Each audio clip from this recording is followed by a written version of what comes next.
Is it unprofessional if you call your commentator hot? Yeah, that's very unprofessional. Is it unprofessional? Is it unprofessional? I'm going to tell you guys now that I don't know what I'm doing. I've never done this before, so yeah. She's watched me beat the world, like, twice. So, like, I think she may have a... Oh, yeah, she's playing Sheik. Okay, it's gonna be a lot easier for you.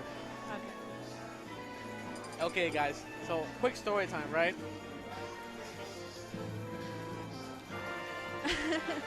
Don't be nervous. I look at the guy and I'm like, don't be nervous. So I think Akiro's gonna take this one. Yeah, definitely. Okay, so she's saying that because Akiro is known as most likely one of the best players in the Midwest. Yeah.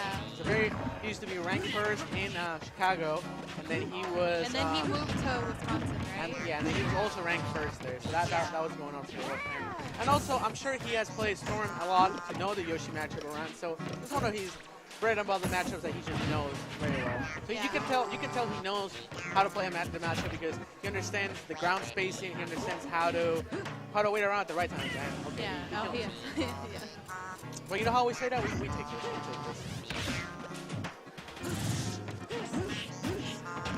So the one thing about Sheik Yoshi is that when you're doing forward strings on Yoshi, after like around 20 to 40%, like kind of low percent when he doesn't tumble after a forwarder, he'll usually be able to no-tiller you out.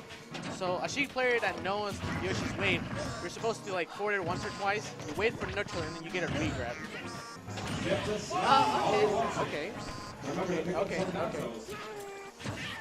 Now, Vanessa, tell me, like, what do you think about Yoshi Purely's color? I think red's the best one. I think yellow's the best, mainly because I love yellow. Yeah, and it's my favorite color. So I have to go with yellow. Yellow's your favorite, not pink? Yeah. Not pink Yoshi? No. This is travesty. Then I like black. I love black Yoshi. I mean, I like red Yoshi because I'm so. Yeah. But yeah. By the way, he's actually coming back pretty well. Despite the SD for the kill, he's actually coming back pretty well. Yeah. Gets the punish on Banish. He's up the stage. Good wait. Here's the thing about when Yoshi's coming back to the stage. She'll usually struggle slightly to come back depending on how they play. Some Yoshi players will aim for the ledge, others will aim for the stage. Down throw upper situation. Upper's not going to kill. Yeah, you know what? You know why he died though? Because he did the eye. Oh, He didn't hold a wave. So he died slightly earlier than he should have. I feel like the Yoshi player was like kind of getting on his foot. yeah. He was coming back a little bit. He seemed pretty nervous, like, before he was playing, so.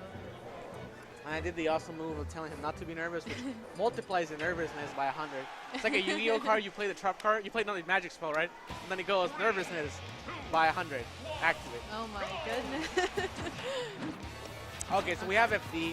I see a lot of Yoshi players picking FD against Sheik in general. This is because they have more ground space to throw eggs. They have more ground space to move around. Yeah. And from what I understand, Yoshi players usually don't like battlefield or platform stages because when they down B punish, down B will usually make them land on the platform instead of hitting the opponent. So that is some insight on why they like flat stages. As to what Akiro might have banned, I'm assuming he banned Lilat or Dreamland. Dreamland perhaps was a low ceiling and it's a little awkward stage to shoot engine. Have you ever thought that this FD background is distracting? Yeah. Have you? Like, especially when the light comes in and you can't really see stuff. Sometimes I feel like I can't concentrate or look at the match. It's really difficult. It doesn't bother you? Well, I'm going to talk about Gunner's trademark. So Gunner's trademark, they protect my eye for the professional gaming scene of the screen. He's low-key ad. So for Gunner's trademark.com, if you protect yourself with eyes with Gunners.com, I love my Gunners though. You can protect yourself from FD. That. So that's why I pick FD a lot. Oh. By the way, low-key, that was a good punish. He waited around, get the spot dodge, and then go for the down B. Yeah. Yoshi's down B actually kills extremely early. You can kill... oh, he did the DI mix. Okay, so he did the upper, right? And then he did the upper, so the final hit will land behind Yoshi, and it will send him backwards. So then Yoshi was DI'ing to go towards the right, but because he did that and he got his DI mixed up, he ended up getting wrong DI going straight up, which means that a non-kill option was transformed into a guaranteed kill option. Some of the Sheik little small things. I just like how the layout has actually the characters on the screen. This looks really nice, actually. Yeah. You see, I give you props. Okay, Sheik's multi-jab is not as bad as people think. It's just that you usually want to go for jab 1, 2, and then, you know, jab 1 and 2 is like the claw 1, claw 2. And then after that, you can go for a reset. You have to keep in mind, a reset doesn't exactly mean that you have an advantageous position. It just means that you reset the position into another one where you want to take advantage off of that. Sheik's jab is good for that. It isn't necessarily combo, but it's just good for that. Okay, you want to be careful usually when hitting Yoshi out of jab though in the air, because he won't. He's heavy in a rear way that. Ooh, okay, he choked. Okay, he went for down. Okay, so now the Yoshi player is thinking, okay, so he did down throw into up B. He may do it again, or he may upper. I didn't air dodge. I jumped away. So the Akiro is thinking straightforward. He's gonna go for an upper next. Am I a magician? Am I a magician? See? Yeah. Okay.